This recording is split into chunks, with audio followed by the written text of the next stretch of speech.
Il a fait en 3-4 ans 19 acquisitions. Pour moi, la priorité de l'investisseur, c'est de se faire financer. Et aujourd'hui, j'ai adoré l'histoire de ce prof de maths qui avait, je crois, 15 000 € de cash flow par mois et qui continuait à aller bosser parce qu'il aime ce qu'il fait. Quand je lui ai sorti mon premier chèque à l'époque, il y a 15 ans de ça, à 4 000 €, il m'a dit Jérémy, surtout n'encaisse pas, ils ont fait une erreur, tu vois. À mon sens, et je pense que la priorité de l'investisseur, c'est de se focaliser sur une stratégie qui va lui permettre d'investir. Et surtout de réinvestir. Salut Samir, c'est un plaisir de te retrouver dans cette vidéo. Plaisir. Vidéo dans laquelle on va parler du crédit. Alors bon, je sais que tu fais partie des experts dans ce domaine. Ça fait un petit moment maintenant que tu fais du crédit. Moi, ce que j'aimerais, c'est te poser tout un tas de questions sur cet univers actuellement un peu anxiogène pour les investisseurs où ils ont l'impression que ça y est, l'immobilier est mort, tu sais, les taux ont augmenté, on a vu une baisse significative des transactions immobilières. Ceux qui ne savent pas lire le marché sont en train de s'inquiéter.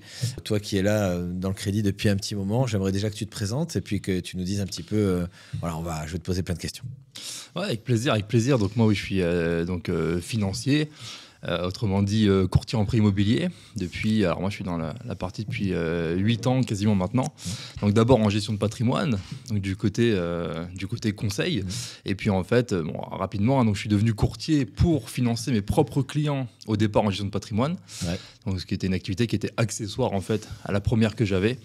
Et puis de fil en aiguille, et puis on se rend compte aussi, et puis toi qui as plusieurs activités aussi, tu dois savoir que quand on se diversifie, c'est bien quand même de garder une spécificité, ou en tout cas voilà, une expertise sur un domaine en particulier. Tout à fait. Donc c'est pour ça que j'ai focalisé uniquement sur le courtage, donc le financement, avec également du recrutement de courtiers, etc. Et en tout cas, et en principal, c'est du financement pour les investisseurs, donc des personnes qui achètent, soit pour louer, soit pour revendre, en tout cas du côté économique de la force. Ok. Donc du coup, si je résume bien, Samir, ça fait donc 8 ans maintenant que tu es dans le courtage en crédit. Au départ, gestion de patrimoine. Tu as donc ouvert cette société-là à côté pour financer tes propres clients. Qu'est-ce qui t'a amené justement à passer de tes propres clients à l'univers de monsieur, madame, tout le monde? Est-ce que tu accompagnes plutôt au départ dans des résidences principales, plutôt dans le locatif? Qu'est-ce que tu fais depuis 8 ans concrètement? Non, en fait, alors, comme je te le disais, donc, en gestion de patrimoine, ce sont des personnes qui cherchent à se créer du revenu complémentaire, qui cherchent à sortir justement du quotidien. Donc en fait, moi, j'ai pour le coup, et c'est pas comme la plupart des courtiers d'ailleurs, puisque, comme tu le sais, et la plupart des transactions en France, en immobilier, c'est sur de la résidence principale. Ouais, c'est effectivement le gros du volume. C'est pour ça aussi, et puis on en parlera peut-être tout à l'heure, que ce que recherchent les banques, en priorité, c'est du client classique, entre guillemets, la petite résidence principale, le petit locatif, etc. Et dès qu'on sort des clous, dès qu'on a envie de faire les choses en mieux, en plus grand. Donc il y a des spécificités, on en parlera peut-être tout à l'heure. Mais voilà, j'ai toujours eu, en tout cas moi, j'ai toujours été au contact de ce type de profil. Qu'est-ce que tu peux nous dire sur cette évolution du marché? Alors tu sais, aujourd'hui sur la lecture classique de monsieur et madame tout le monde, on voit en fait qu'il y a eu une hausse des taux significative. On est à peu près dans les 4,5 actuellement à l'heure où on fait cette vidéo. Il y a eu une baisse des transactions immobilières de l'ordre de 30% à peu près sur les dernières années. Qu'est-ce que tu pourrais donner comme analyse déjà parce que les gens aujourd'hui pensent que l'immobilier est mort, tu vois, au vu sur le papier, pour ceux qui ne savent pas lire, qui ne savent pas regarder l'antériorité de l'histoire du crédit, l'histoire des transactions immobilières. Qu'est-ce que tu pourrais nous dire sur ce sujet-là? Alors, je pense que, et en fait, l'immobilier et puis l'investissement du manière générale, c'est comme beaucoup de choses. C'est-à-dire que soit on regarde le verre à moitié plein, soit à moitié vide. C'est aussi simple que ça. Et à l'image de ton café. Ouais, il est à moitié vide. Voilà, donc il sera à moitié vide, mais en tout cas, voilà, on peut regarder les deux prismes. Et en fait, quelles que soient les époques, et même là, parce que effectivement, là, ce que se disent la plupart des investisseurs tout de suite, c'est il y a 2 ans, les taux étaient à 1%. On a fait du x4 en 18 mois, c'est inédit. Ouais, bien sûr. x400% en 18 mois, c'est inédit presque. Et donc on se dit, on a raté le coche. Alors qu'en fait, et tu t'en connais sûrement, parce que tu formes beaucoup de personnes aussi, il y a peut-être des gens qui ont fait des mauvaises affaires à 1%. Clairement. Et tu en as d'autres qui, il y a 15 ans, les taux étaient à 6%, à 7%. Peut-être qu'on fait des super affaires. Et c'est même pas peut-être. On connaît des investisseurs qui investissent depuis 15 ans, 20 ans, 30 ans. Et qui savent sortir leur épingle du jeu. Ouais, bien sûr. C'est important que tu fasses justement ce parallèle avec on va dire la la désimportance des outils de base d'investissement, notamment le taux d'intérêt. Aujourd'hui, c'est vrai qu'avec un taux d'intérêt à 5%, on se dit l'immobilier, ça va être compliqué d'investir finalement pour faire une bonne affaire et ce n'est pas le bon moment. Ce qui est rigolo, c'est que quand j'ai commencé à investir il y a 8 ans, on me disait Jérémy, il fallait investir il y a 10 ans, tu sais, au moment où il y avait la crise des subprimes, etc. Ouais. Tu vois, c'était là le meilleur moment. Jérémy, t'as raté le coche. J'ai commencé à investir, tout le monde me disait de pas le faire. Les années sont passées.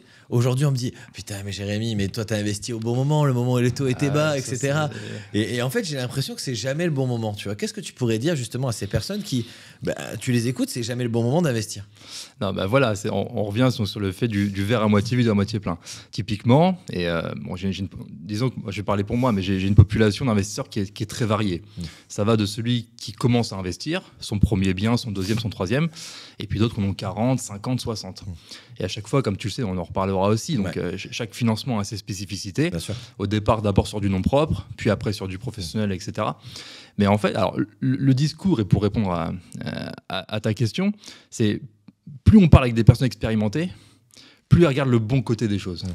Et donc, c'est encore une fois toujours le bon moment quand on sait s'adapter à son marché. Exactement. Donc, effectivement, c'est plus le moment de faire comme hier. Ouais, bien sûr. Donc, il y a des spécificités. Et si on sait s'y adapter, c'est là où on va effectivement trouver l'opportunité. C'est intéressant ce que tu as dit aussi, dans le fait où, effectivement, quand il y a eu la baisse anormale des taux, parce que tu as dit c'est inédit d'avoir vu les taux augmenter de 400% en 18 mois. Mais dans toute l'histoire du crédit, je crois que ça a été inédit aussi d'avoir des taux à 0%, 1%. Ah, bien sûr. Et tu vois, aujourd'hui, pour ceux qui écoutent et qui regardent cette vidéo ou qui écoutent au travers du podcast, est-ce que finalement, on n'est pas juste sur un retour à la normale? Alors, la question, c'est quoi la normale en fait? Si on regarde l'histoire du crédit, on a eu des taux à 11%, des taux à 5%, des taux à 6%. Aujourd'hui, des taux à 0 et 1%, ça n'est jamais arrivé dans l'histoire. Ouais, mais je pense qu'il faut relativiser. Alors, c'est vrai qu'on se dit que c'est quand on empruntait à 1%, les États empruntaient à taux négatif. Ouais.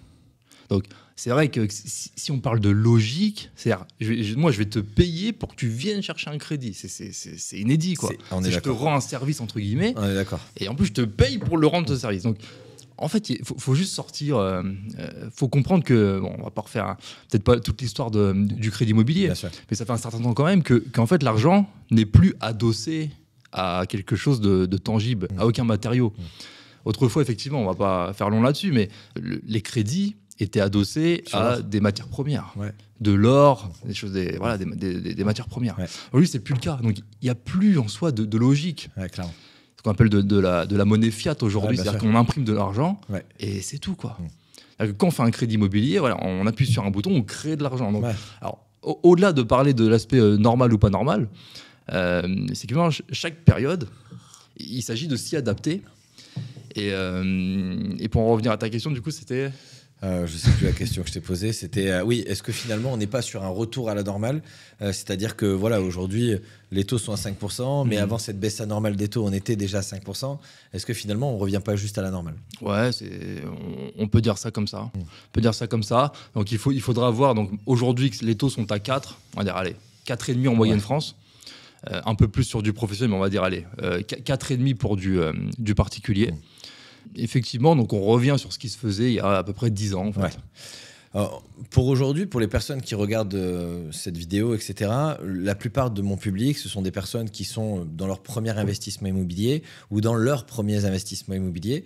La question qui se pose, c'est aujourd'hui, déjà ma question numéro 1 que tout le monde se pose, est-ce qu'il vaut mieux aller voir un courtier ou est-ce qu'il vaut mieux aller voir une banque en direct? En tout cas, à l'heure actuelle, j'ai mon propre avis. J'avais un avis avant qui était peut-être différent d'aujourd'hui.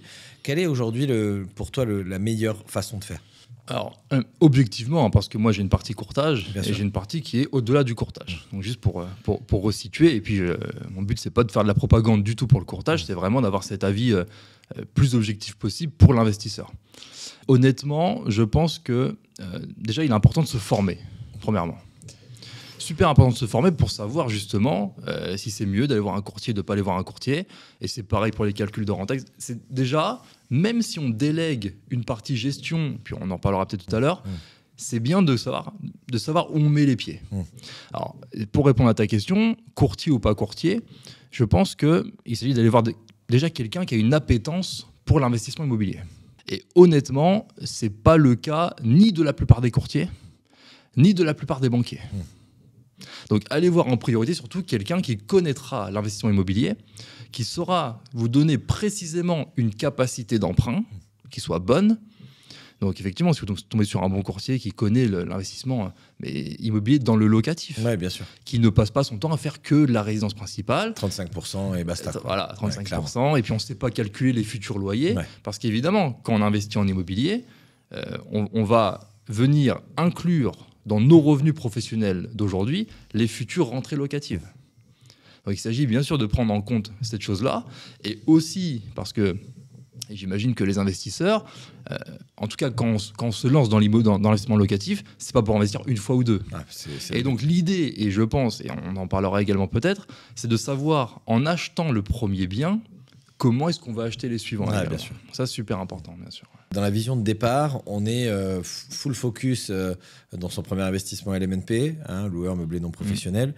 De mon avis, j'ai l'impression que dans les prochains mois, prochaines années, la tendance va un peu se changer parce que le LMNP, comme tu le sais, avec la loi de finances, risque un petit peu d'être modifié et ressembler plutôt au modèle d'SCI-LIS en termes de fiscalité.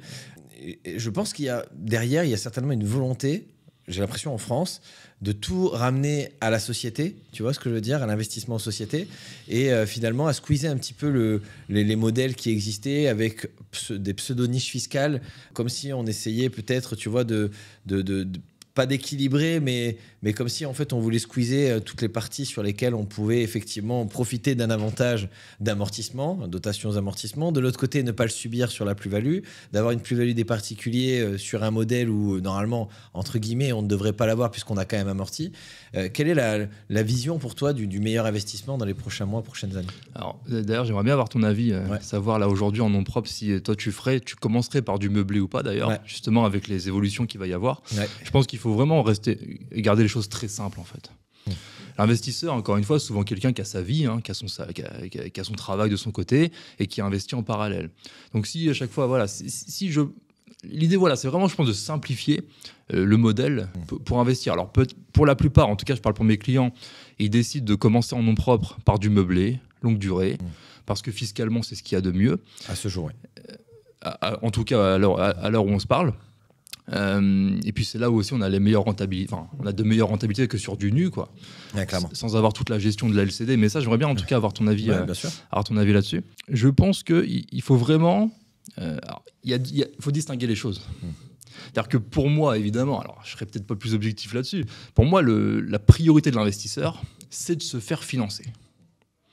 Après, effectivement, il y a peut-être une optimisation au niveau du financement et une autre optimisation au niveau fiscal. À mon sens, et je pense que la priorité de l'investisseur, c'est de se focaliser sur une stratégie qui va lui permettre d'investir et surtout de réinvestir. Donc, et pour faire simple, avant d'avoir justement, j'aimerais avoir ton avis là-dessus, ça serait, je pense, à mon avis, de commencer sur du meublé longue durée pour se faire la main, en fait. Si tu parles aussi du parallèle avec les sociétés, mais avant d'investir en société, eh bien d'accord, une société, c'est une structure qui est censée être professionnelle. Tout à fait. Et avant d'investir, pour être un vrai professionnel, il s'agit de s'être fait la main sur déjà quelque chose. Donc peut-être commencer en meublé longue durée, en nom propre, LMNP par exemple, d'en faire un, peut-être deux, si on passe en endettement toujours. Bien sûr. Et pour justifier prochainement à la banque, le fait qu'on a déjà investi, pour montrer pas de blanche. Ce qu'on fait, on montre pas de blanche et on peut passer sur du professionnel. Et justement, alors avec les modifications qu'il y a en ce moment, est-ce que voilà, à mon sens, oui, mais peut-être que tu as une autre vision de ton côté. Est-ce que tu conseilles toujours de partir sur du meublé longue durée pour commencer?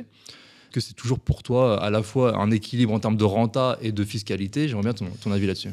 Moi, selon moi, je pense que encore une fois, j'ai pas de baguette magique et j'ai pas de réponse à l'instant T sans aller retourner dans une base, les back to basics, c'est-à-dire avant de choisir ta stratégie, voyons déjà ce que tu gagnes actuellement, voyons déjà la tranche marginale d'imposition dans laquelle tu te situes, voyons déjà les objectifs financiers que tu t'es fixés. Exemple, une personne qui est aujourd'hui, qui a pour objectif de faire du cash rapidement sur de la location, qui veut toucher des bénéfices sans une surimposition, une double imposition pour devenir rentier, faire le tour du monde, clairement, il faut aller dans du LMNP parce que si tu fais de la SCI LIS, tu auras une double imposition, tu auras l'impôt sur les sociétés, la flat tax si tu veux te servir de l'argent. Et concrètement, je pense que si aujourd'hui l'objectif est de devenir rentier, rapidement, c'est pas le bon modèle. Mais encore une fois, c'est pas le bon modèle à une condition.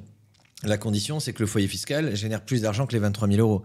Parce que si aujourd'hui, tu restes dans le plafond des LMNP, que tu es bloqué à 23 000 euros et que tu comptes devenir rentier, que tu bascules en LMP, que tu n'as pas fait attention, que tu n'as pas acheté un bien avec des travaux, que tu es soumis à charge sociale sur les bénéfices et que finalement, tu n'as pas tout compris à ce qui allait se passer, bah, tu peux te faire vite défoncer, en fait, clairement, par les impôts. Et le modèle se tombe. L'autre jour, je disais justement dans une vidéo, je loue une maison actuellement dans le Nord-Pas-de-Calais parce que je suis en train de chercher une maison à acheter et je loue à un footballeur. Et le footballeur, donc du coup, me met sa maison à louer, elle est vide de tout meuble. Et puis, je regarde un petit peu, il savait pas combien me la louer. Je vais regarder à sa place, tu vois. Je fais une estimation franche et je lui dis, voilà, aujourd'hui en location nue, on est 1 500 euros. Lui, il me dit, ok, machin. Et je lui dis, t'es sûr que tu veux la louer comme ça? Il me dit, bah ouais. Bah, je lui dis, attention, location nue, t'es dans la tranche à 41%, toi, non? Et il me dit, bah ouais. Bah, je lui dis, location nue, t'enlèves 30% sur les bénéfices, tu serais imposé sur les 70% restants. Globalement, ça va te faire entre 6 et 700 euros d'impôt par mois. Sur 1 500 euros, est-ce qu'on continue ou on s'arrête là? Ah, il m'a dit, ah ouais, c'est sûr. Bah ouais, c'est sûr. Ouais. Mais comme il avait des revenus très élevés, je lui dis, fais du LMNP, t'as pas besoin de SCI ni rien. Donc, du coup, on a passé en meublé et il paye 0 d'impôt. Donc, en fait, moi, je pense que aujourd'hui, et tu vois, je vais même appuyer encore plus fort parce qu'aujourd'hui, je vois beaucoup de personnes, tu sais, ils font ouais, les logements atypiques, les machins, tu vois. Ouais, super, génial, deviens rentier avec les logements atypiques. Ok, pas de problème. Sauf que ce qu'ils savent pas derrière, c'est qu'un logement atypique ou des logements atypiques, effectivement, ça va générer du cash, mais tu feras pas du LMNP avec. Donc, tu vas faire tout de suite de la SCI. À l'IS, impôt sur les sociétés. Donc, tu vas avoir d'abord l'impôt sur les sociétés de 0 jusqu'à 42 500 euros à hauteur de 15%. Puis après, si tu veux te verser de l'argent, c'est 30% supplémentaire. Et en fait, finalement, avant de te dégager un réel revenu, il va falloir en avoir plusieurs. Ou alors avoir une stratégie fiscale bien définie avec peut-être potentiellement une auto-entreprise à côté pour refacturer, etc. Bon, voilà, il y a des méthodes. Mais en fait, sur le papier, moi, ce que j'apprécie pas forcément, et c'est d'ailleurs ce que je ne prône pas, ce que j'apprécie pas forcément, c'est les personnes sur les réseaux qui vont te donner une stratégie comme si c'était la stratégie. Et ça, c'est quelque chose que je déteste, que ce soit de l'achat-revente, la location courte durée, les logements atypiques. C'est la stratégie à faire en 2024. Putain, mais arrêtez. La meilleure stratégie, tu peux pas la savoir. C'était Einstein qui disait si tu mesures la capacité d'un poisson à monter à un arbre, il y a de grandes chances que tu le prennes pour un idiot. Ouais. Et aujourd'hui, je pense que moi, c'est ce que je fais dans ma formation. Pour ça que j'apprends tous les modèles, en fait. Et je dis toujours, comment tu veux savoir si tu as envie de manger une pomme si tu ne connais même pas l'existence de cette pomme? Je te mets une banane, une orange et un ananas et je te dis lequel tu préfères. Par défaut, si tu détestes les trois, tu vas choisir le meilleur des trois. Tu vas dire, c'est celui-là que j'aime. Puis ça se trouve, c'est la pomme que tu préfères. Et on dit aussi, dans l'immobilier, dans l'investissement, on dit surtout qu'il n'y a pas de prêt-à-porter. Mais que du sur-mesure. Mais oui, clairement, exactement. Là-dessus, c'est bien dit. Je la garderai, je la réutiliserai. Mais c'est réel. Et c'est pour ça qu'aujourd'hui, j'aime pouvoir avoir des discussions avec des personnes qualifiées comme toi. On a déjà eu la chance d'échanger plusieurs fois. Et j'aime en fait cette vision justement de l'investisseur immobilier qui, encore une fois, comme l'époque préhistorique, je vois le T-Rex, c'était le plus gros, il est mort. Triceratops, est mort. Par contre, les petits trucs microscopiques, là, tu sais, eux, ils ont su s'adapter, réchauffement climatique, l'air glacier, machin, ils sont encore là, tu vois. Moi, en fait, ce que je veux, c'est ce petit truc microscopique, tu vois pas forcément, mais je vais comprendre en fait que quand tu commences à faire une partie de cartes, une partie d'Uno ou peu importe, on te donne des règles. Essaye pas de les refaire, tu les apprends. Tu vois ce que tu peux faire et ne pas faire. Tu te concentres, tu mets aucune énergie sur ce que tu ne peux pas faire et tu mets toute ton énergie sur comment t'adapter à cette stratégie. Ok. Et juste donc, pour résumer quand même, donc, tu nous dis donc l'idée serait de commencer plutôt sur du meublé longue durée. Encore une fois, avec dans une généralité, dans une généralité globale, si aujourd'hui l'envie de l'investisseur est de faire de la rentabilité et de toucher du cash exonéré d'impôts rapidement, du meublé en nom propre. Oui. Maintenant, encore une fois, si la personne a une stratégie différente, elle gagne assez d'argent, elle n'a pas envie de se prendre la tête, elle veut placer pour plus tard. Le but est d'investir pour ses enfants. SCI à l'IS, investissement en grande ville, peu rentable, mais en tout cas à l'équilibre. On s'en fout, on s'en soucie pas. J'ai un bien extrêmement liquide, bien placé. Pour plus tard, j'en parle plus. Si aujourd'hui, je paye énormément d'impôts, que je n'ai pas envie d'avoir une surimposition en nom propre. Effectivement, il y a 2 solutions, 2 stratégies. Je peux faire du LMNP si je le fais bien, un bien avec des travaux, etc. Bon, voilà. Ou alors, je fais tout de suite de la SCI à l'IS parce que j'ai pas envie de me faire chier avec une surimposition potentielle. Le but, j'ai peut-être déjà une structure, une société qui me génère du cash. J'ai envie de monter une holding, faire des remontées de dividendes avec un régime mère-fille et finalement réinvestir tout le cash en évitant la flat tax et en transformant l'impôt payé en pierre. Alléluia, tu vois. Encore une fois, la stratégie, elle peut être diverse et variée. Moi, mon métier à moi, c'est de donner un maximum de cordes à leur arc à tous mes élèves pour qu'ils puissent justement utiliser les bonnes stratégies. Ouais. Et je pense que, encore une fois, le jeune investisseur peut faire du meublé classique, mais attention, cela étant dit, il peut y avoir différentes stratégies qui sont opportunes suivant la fiscalité de départ. Ouais, et pour le coup, parce que typiquement, tu disais que toi, tes élèves, bien sûr, commencent pour la plupart dans l'investissement immobilier. Tout à fait. Donc, on parle ici de sociétés, à l'IS, etc. Ouais. Donc, c'est vrai. Alors, nous, on fait pas, on a tendance à en parler assez facilement, mais c'est vrai que ça peut faire peur, par contre. Ouais, bien sûr. Ça peut faire peur parce qu'on se dit, oula, je mets les pieds dans un truc, je maîtrise rien. Et alors, pour le coup, donc c'est là où je pense que, alors, je sais pas si c'est quelque chose que tu fais, mais moi, j'aime bien en tout cas. Je parlais tout à l'heure de savoir, quand tu vas acheter ton prochain bien, l'importance aussi de savoir comment tu vas avancer derrière. Ouais, bien sûr. Et moi, ce que j'aime bien justement, c'est de dézoomer en fait, de vraiment relativiser l'achat qu'on va faire, parce qu'il y en a certains qu'on connaît aussi, que tu connais peut-être d'ailleurs, qui se forment et qui en fait n'arrivent pas à passer à l'action. Alors évidemment, il y a, je pense, plusieurs raisons, et puis tu les connais sûrement. Alors je ne sais pas d'ailleurs si tu veux en parler. Donc il y a un aspect bien sûr de connaissance, de logique en fait. Ouais. Puis il y a un aspect peut-être d'appétence au risque, peut-être de déclic psychologique à avoir, d'où l'intérêt également, je pense, pour ces personnes-là, de se faire accompagner. Parce que, et même si certains sont déjà formés, certains se reforment. Ouais. Alors je ne sais pas d'ailleurs si tu as des élèves qui sont déjà formés et qui reviennent vers toi et qui peut-être passent à l'action. Puis je te le dis parce que j'ai aussi des retours de certains de tes élèves d'ailleurs qui me disent que moi, c'est grâce à Jérémy, parce qu'il a cette façon aussi de dire les choses. Donc toi, tu viens d'un background aussi qui est d'ailleurs pas directement lié à l'immobilier, mais pas du tout, tu as, je pense, et je te le dis comme je le pense, cette fibre humaine que certains élèves d'ailleurs que j'ai reçus, moi, ressentent et ont pu passer à l'action parce qu'ils se sont dit, en fait, non, j'ai un humain en face, quoi. Ouais, clairement. J'ai un humain. Et alors, je sais pas d'ailleurs si tu veux dire un mot sur ce déclic. Est-ce que toi, tu as des techniques justement pour passer à l'action? Ouais, clairement, j'en ai plein. Déjà, ce que je dis toujours, c'est déshabille l'homme ou la femme que tu as en face de toi.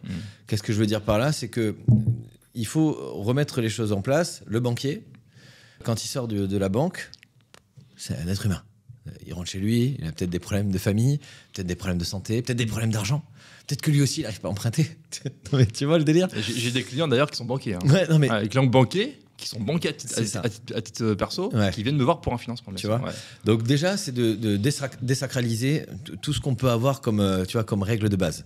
Et ça, pour moi, c'est important. Et d'ailleurs, dans le podcast L'Arche, je prends toujours toutes les personnes que j'interviewe et je les déshabille et je leur dis, imagine, tu as un gars dans la salle de sport le plus costaud, le plus costaud, mais vraiment de la salle, il a un t-shirt avec une photo de lui quand il a commencé. Ça, c'est un putain de message. C'est un putain de message. Ça veut dire, regarde ce que je suis, mais regarde ce que j'étais. T'as qu'une envie, c'est de te dire, ah ouais, c'est faisable, tu vois. Bien sûr. Donc, aujourd'hui, si tu veux, dans la base, moi, je dis toujours, une image vaut 1000 mots. Et j'essaye, en fait, tu vois, dès le départ de la formation de mes élèves, de mettre une image, en fait, sur tout ce qu'ils imaginent. C'est-à-dire qu'aujourd'hui, tu sais, le tonton qui a dit l'immobilier, ça sert à rien, ça fonctionne pas. Le grand-père qui a dit... Le fameux. Le grand-père qui a dit, les impôts te prennent tout, machin, les locataires payent pas. Première question que je leur dis, pose la question à ton entourage. J'ai pas envie que tu me répondes tout de suite parce que de toute façon, je suis en vidéo et je pourrais pas t'entendre. Mais va dans ta famille, tes amis, tous ceux qui ont essayé de te... Pose-leur juste une question. Est-ce que tu as déjà investi en immobilier? Voilà, c'est ça. Et ça, généralement, dans 99% des cas, c'est « Ah ouais, mais non, alors, en fait, c'est pas vraiment... Mais je l'ai entendu de... Enfin, c'est l'ami d'un... Ah ouais, d'accord. Donc toi, non. Et en fait, le truc, c'est réussir à démystifier ça. Ces personnes-là qui vont te dire ça, ils parlent avec leur propre peur et leurs propres doutes. C'est-à-dire comment on va moi, je l'ai pour moi-même l'avoir vécu. Hein. Ouais, mais non, mais il faut pas investir dans l'immobilier, etc.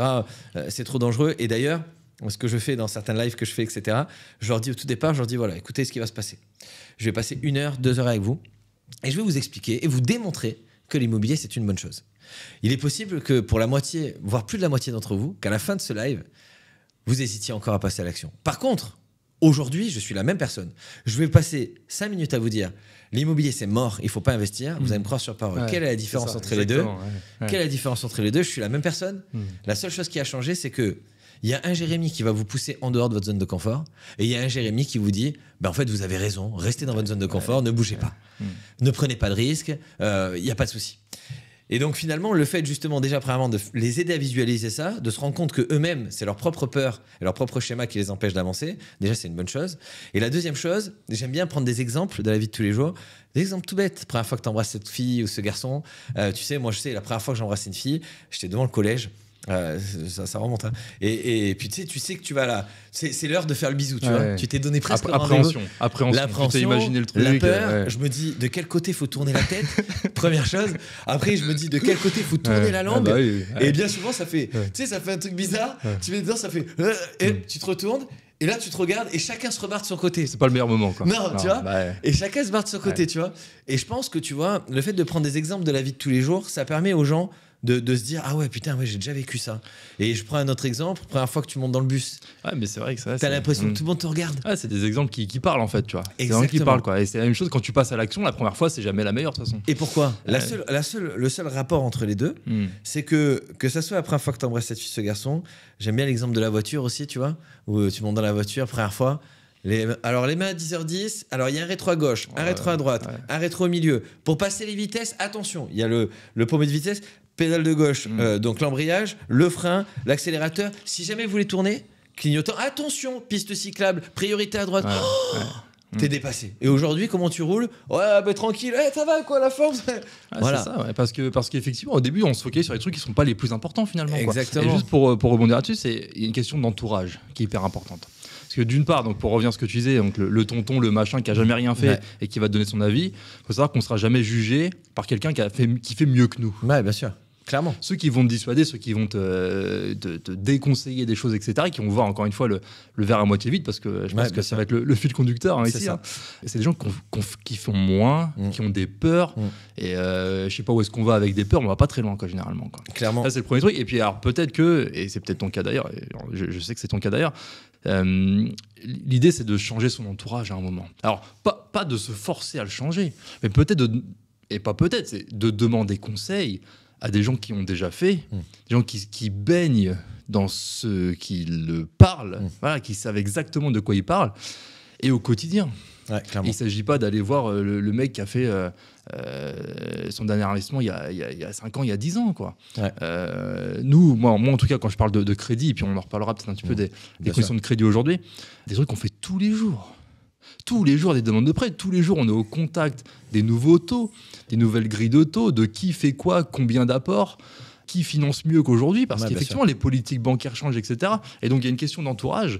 Et donc, forcément, je pense que quand on change, quand on veut évoluer dans sa vie, typiquement, je ne suis pas investisseur, je veux devenir investisseur, il ne s'agit pas de demander des conseils aux mêmes personnes qu'on a toujours connues et qui n'ont jamais fait ce qu'on veut faire. En fait. Ouais, clairement. Je donne un exemple très simple, parce que moi, tu sais que j'adore les images. C'est peut-être pour ça que mes élèves réussissent aussi bien. Je dis, si tu as envie d'aller faire un gâteau pour ton fils, tu ne vas pas chez le garagiste. Et si tu veux réparer ta voiture, tu ne vas pas chez le pâtissier. Pas tellement. Il faut aller toujours voir l'expert, je suis d'accord. Là où je te rejoins un peu moins, mais c'est bien parce que ça amène un débat, j'ai toujours les mêmes amis d'enfance. Et tu vois, moi je suis justement. Et moi aussi d'ailleurs. C'est pour ça que j'allais suivre. Je sais que pour toi c'est ton cas aussi. Encore une fois, pour moi, le truc éloigne-toi de tes amis, pour moi, bullshit à mort. Dans le sens où, si tu veux, on est la moyenne des 5 personnes qu'on fréquente le plus. Là-dessus, je suis presque d'accord.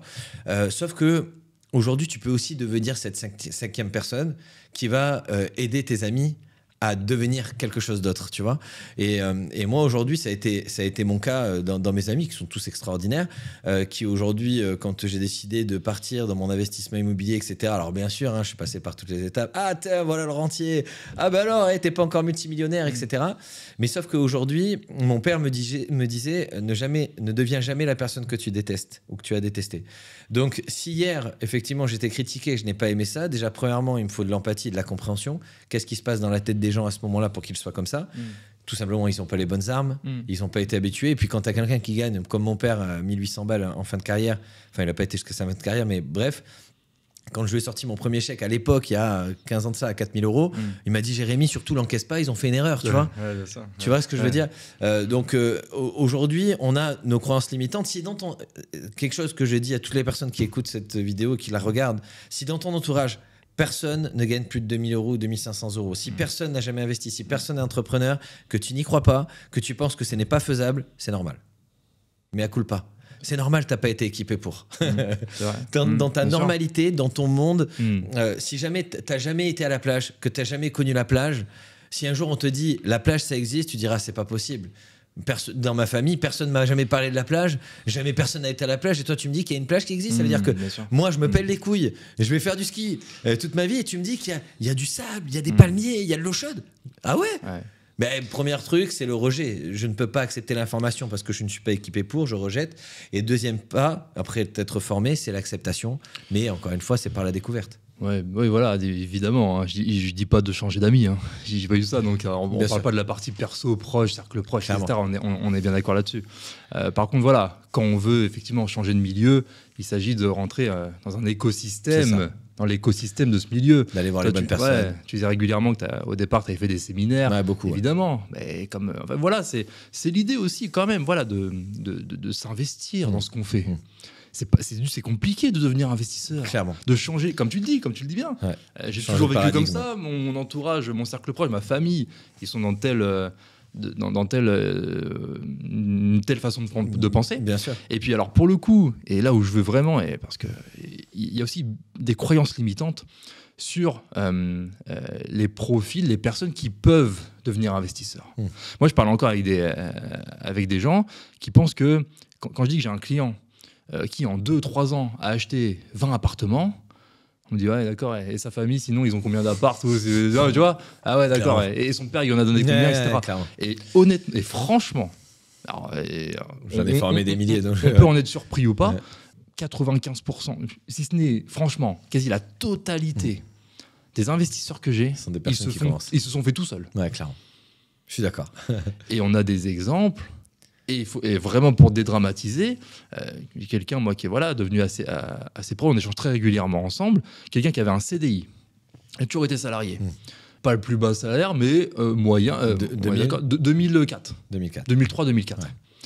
Il a fait en 3-4 ans 19 acquisitions. Ouais, magnifique. Il part de rien. Sa famille, personne n'a investi. Il est tombé sur une vidéo, il a dit pourquoi pas moi, par exemple une de tes vidéos, peut tomber dessus, et on a le droit de s'intéresser à des choses, quoi. On a le droit aussi de croire que c'est possible. Lui, il y a cru, il s'est investi dedans, il s'est formé, et il a changé son réseau, je parle professionnel, pas perso, il a gardé ses amis, sa famille, tout ça. Et on peut faire des choses, quoi. Ouais, clairement. Mais c'est intéressant ce que tu dis pour deux choses. Ça va nous permettre de rebondir sur la suite. 2400 €. Si calcule 3 x 7, 21, 3 x 8, 24. Donc, il peut emprunter normalement que 900 € par mois. Comment il a fait pour acheter 19 appartements? On va le voir juste après. Je vais juste rester un petit peu sur cette dernière base pour clore ce sujet. Quand j'ai commencé à vouloir investir, justement, je voulais devenir riche. J'ai tapé comment devenir riche sur internet, d'accord, je pense qu'on l'a. Moi ça j'ai jamais fait ça. Moi je l'ai fait. Et tu l'as fait. Je l'ai fait. C'est un peu bullshit, quoi. Ça sonne un peu bullshit, quoi. Mais vraiment c'est ce que j'ai fait. Et moi le déclencheur de l'investissement immobilier, c'est j'étais en quête de liberté, j'avais créé ma première société de rénovation immobilière que j'ai conservée pendant 10 ans. Au bout de 3 ans qui fonctionnait super bien, mon père est tombé malade. Je me suis occupé de mon père pendant 6 mois. Malheureusement il est décédé au bout de ces 6 mois. Pendant ces 6 mois-là, j'étais en dehors de mon business. Donc, du coup, comme j'étais le seul de ma famille à être entrepreneur, j'étais le seul à pouvoir accorder du temps à mon père. Et en fait, quand mon père est décédé, je me suis retrouvé avec des dettes RSI, dettes URSSAF, dettes fournisseurs, clients mécontents, artisans pas posés. Et là, ça a été un vrai déclencheur. Chacun son déclic. Mais moi, c'était mon déclencheur d'investissement immobilier. Parce qu'à ce moment-là, je me suis dit, si mon père avait continué à vivre, heureusement et malheureusement, parce que bon, vu l'état, c'était compliqué, mais on va dire que si il avait continué à vivre, eh bien en fait, je serais devenu le boulet de mon père.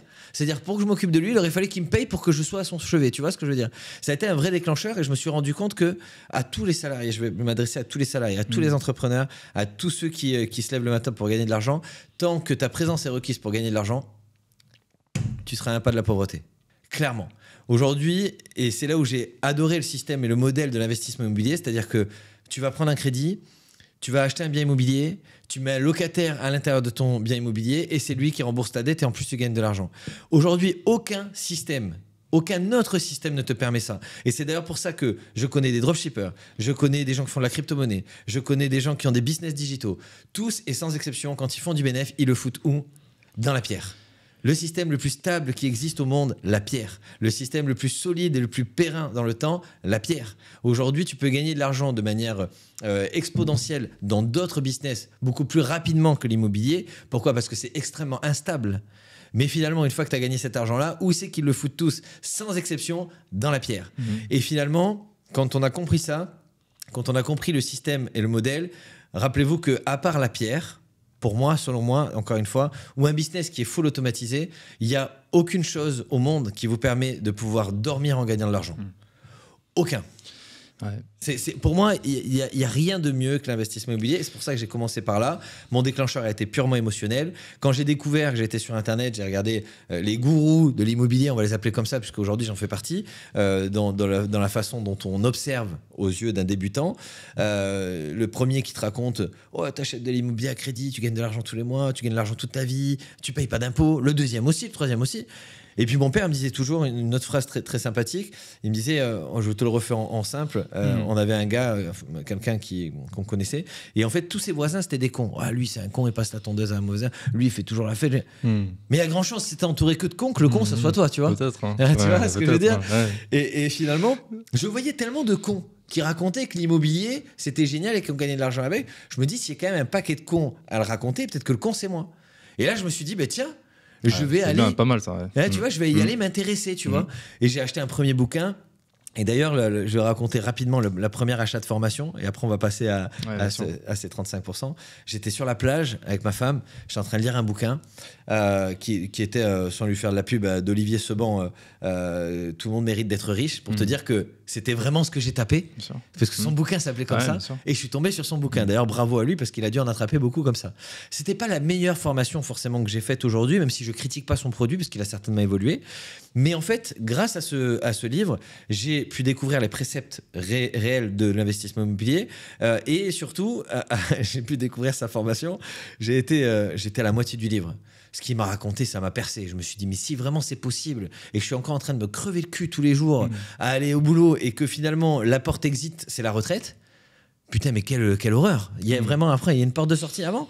Donc du coup, je vais à la dernière page, site internet, je clique, formation immobilière, 1 500 €. J'étouffe, tu vois. Je me dis, qu'est-ce que je fais? Je suis sur la plage, je me dis, je suis là, je me dis, je fais quoi? Et je me rappelle très bien, je la mets dans mon panier plusieurs fois. Je la mets dans mon panier et je referme l'application. Je la mets dans le panier et je referme l'application. Et au dernier moment, je la fous dans le panier. Est-ce que je vais me faire arnaquer? Ouais, voilà, je sais pas. Au début, en fait. On a peur de l'arnaque. Mais ouais, est-ce que finalement, ils vont être bien investis? Pour certains, c'est leur dernier 1 500 €. Alors moi, c'était pas forcément mes derniers, mais je sortais d'une situation très, très compliquée. J'avais, je crois, 10 000 € de côté à cette époque-là, puisque ma société avait down complet, tu vois. Et puis derrière, j'avais aidé ma mère, machin. Bon, voilà, tu vois. Donc franchement, j'étais dans une situation très, très compliquée. Et à ce moment-là, ces 1 500 € sont importants, tu vois. Ils sont vraiment importants. Et je décide de dire à un moment donné, Jérémy, arrête de réfléchir. Et j'appuie. Je fais, oh putain, que j'ai foutu.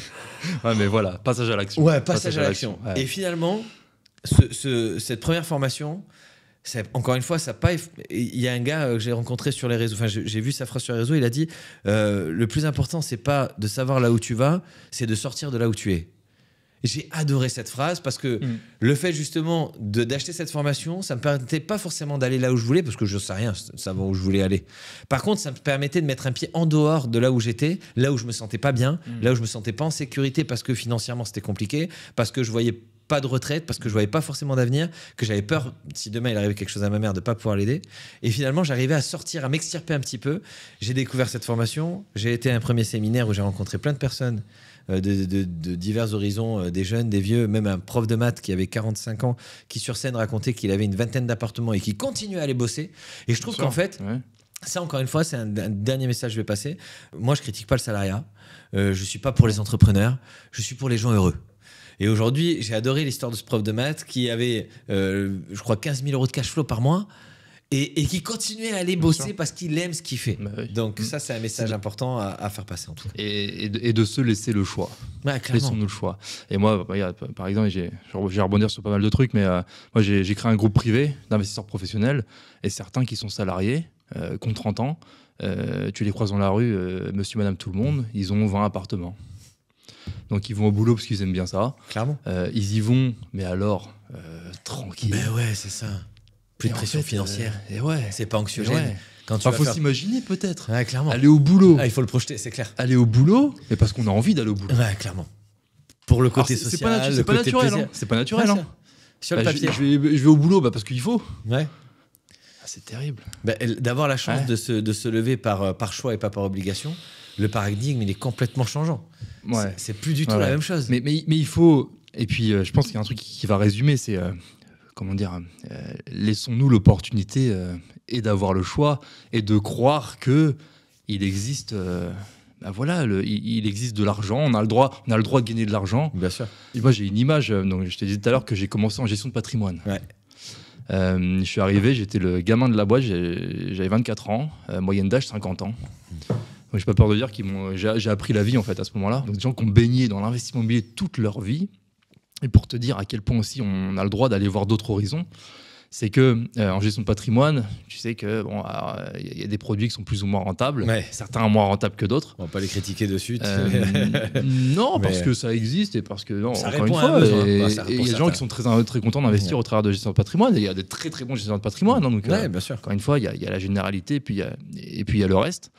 Permets-moi de te dire que tu fais partie aussi du reste, hein, je pense, parmi les formateurs, parce que voilà, de par ton expérience et la documentation que tu amènes, etc. Enfin bref, on pourra en discuter avec plaisir.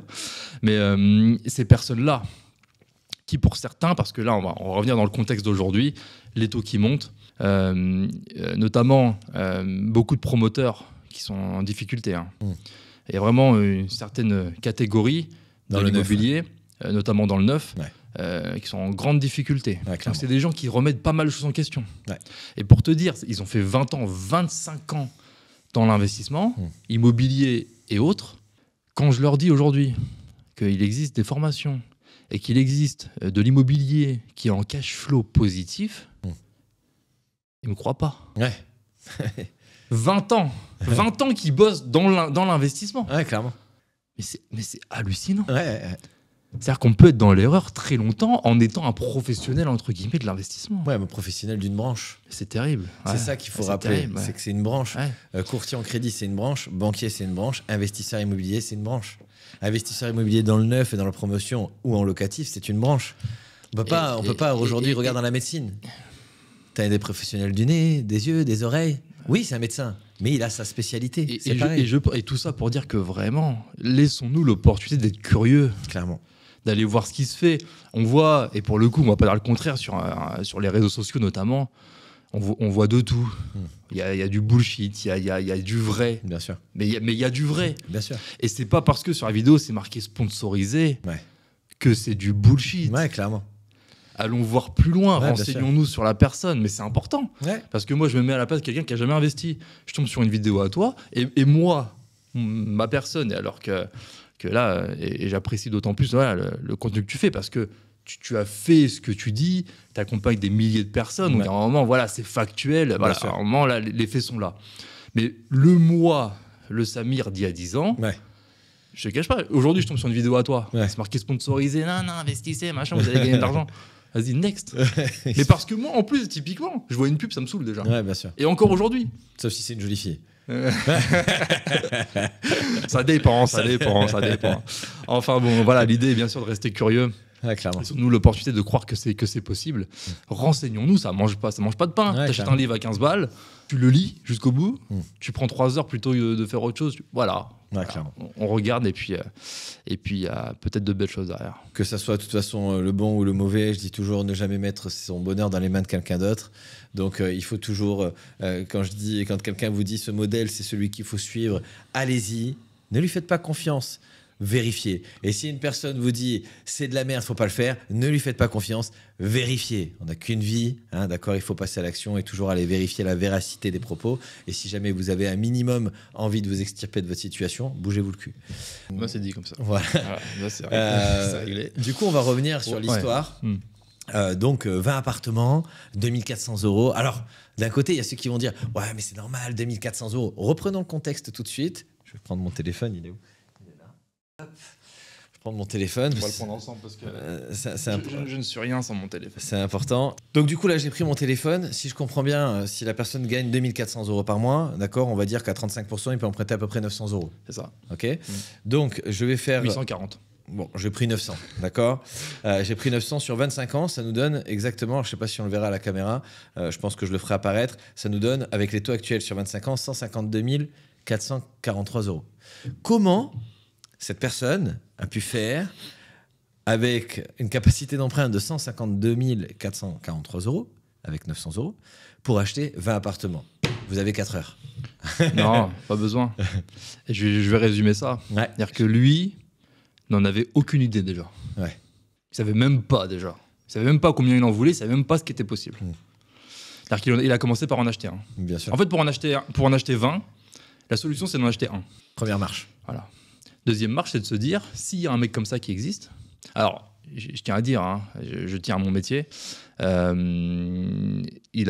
quelqu'un qui fait les choses complètement normalement. Ouais, clairement. Il n'y a pas besoin de faire, parce que, encore une fois, même parmi les investisseurs, c'est pas parce que la personne vous dit j'ai 40 appartements qu'il l'a fait de la meilleure des façons et de la façon qu'on conseillerait. Bien sûr. Je connais ton éthique de travail, je pense que pour durer dans une activité, encore plus dans un secteur qui est aussi volatile que celui-ci, il s'agit de bien faire les choses. Bien sûr. Et quand ça fait une dizaine d'années que tu es dedans, bon, on peut dire que quand même tu as une certaine éthique de travail. Quand on sait notamment le turnover qu'il y a sur certaines professions, voilà, c'est aussi intéressant d'avoir un recul par rapport à ça. Et donc, alors, comment faire? Voilà, le sujet du jour. Je gagne 2400 euros par mois. Comment je fais pour acheter 20 appartements quand j'ai une capacité d'emprunt de 150 000 euros? Ouais, voilà. Donc, comme je disais, donc, on en achète un. On achète un. On s'en occupe. Donc, typiquement, on le met à louer. Voilà, LMNP, par exemple. On prend ses loyers. C'est une première étape. Déjà, on commence à générer de l'argent. Bien sûr. Et déjà, rien que ça, en fait, c'est énorme. Enfin, en fait, le plus gros du travail, il est là. Bien sûr, de voir que c'est possible. Parce que, en fait, et on parle de l'investissement immobilier, on peut parler d'autres choses. Quand on voit, en fait, déjà les résultats avec un appartement, et si le résultat, déjà, c'est d'acheter un bien que quelqu'un rembourse pour nous, Ouais, clairement. on se dit, non, je peux pas en rester là, en fait. Mais comment on fait pour ne pas en rester là? Parce que normalement, on est bloqué après. Donc, après, l'idée, effectivement... Sur le papier, hein, attention. Hein. Je sais qu'on n'est pas bloqué, mais... Non, bien sûr. Alors, après, effectivement, il s'agit de faire autrement. Donc, simplement, mais déjà d'avoir l'envie de dépasser ces barrières-là, c'est un premier point. Parce qu'il y a aussi beaucoup d'investisseurs qui vont en acheter 1, 2, 3, qui vont arriver à 35% d'endettement. Typiquement, admettons, tu peux en acheter 2 parce que on rentre les futurs loyers, etc. On augmente un petit peu sa capa d'emprunt. Ouais. Et voilà, au bout de 2-3 acquisitions, même avec un salaire à 5 000 euros, tu es bloqué à 35%. Ouais. Qu'on se le dise. Donc après, c'est de trouver des solutions. Typiquement, le schéma classique, effectivement, c'est de commencer en nom propre parce que les conditions de financement sont très bonnes. On a des durées longues. Donc typiquement, qu'on se le dise, hein, bien sûr, pour ceux qui démarrent en immobilier, 2 priorités dans l'investissement immobilier. 1, c'est d'avoir des durées de financement relativement longues. Typiquement, si on vous propose du 20 ou du 25 ans, prenez du 25 ans. Ah oui, clairement. Vous pourrez baisser à tout moment, mais surtout, plus la durée sera longue, plus votre cash flow, votre rentabilité sera meilleure. Pour le coup, plus c'est long, plus c'est bon. Là, ça fonctionne. Là, pour le coup, là, ça fonctionne. Ouais, t'es dedans, toi. Okay. Ramène des images comme ça marche. Voilà, ce sera plus simple que moi. Et le deuxième point, ça sera au niveau de l'apport. Mettre absolument le moins d'apport possible. Et je le dis parce que typiquement, ces deux choses-là, c'est deux choses qui ne sont pas du tout évidentes pour la plupart. Et je rajouterais peut-être le fait aussi d'avoir un différé le plus long possible. Voilà, évidemment. Donc là, on rentre dans un peu plus technique, etc. Ouais. Mais alors, se dire que je vais prendre des durées plus courtes parce que je vais payer moins d'intérêt, grosse erreur. Erreur monumentale. Deuxième erreur, je vais mettre de l'apport. Comme ça, j'emprunte moins d'argent et je paye moins de coûts de crédit, donc moins d'intérêt encore une fois. Grosse erreur. Pourquoi ? Parce que le facteur limitant, justement, pour continuer à investir, ça va être d'abord votre épargne. Ouais, clairement. Encore une fois, donc, ce qu'il faut savoir, c'est qu'on est bloqué à 35% simplement en nom propre. Bien sûr. Donc, quand on dit nom propre, on pense tout de suite à l'inverse. Donc, l'inverse du nom propre, c'est l'investissement en société.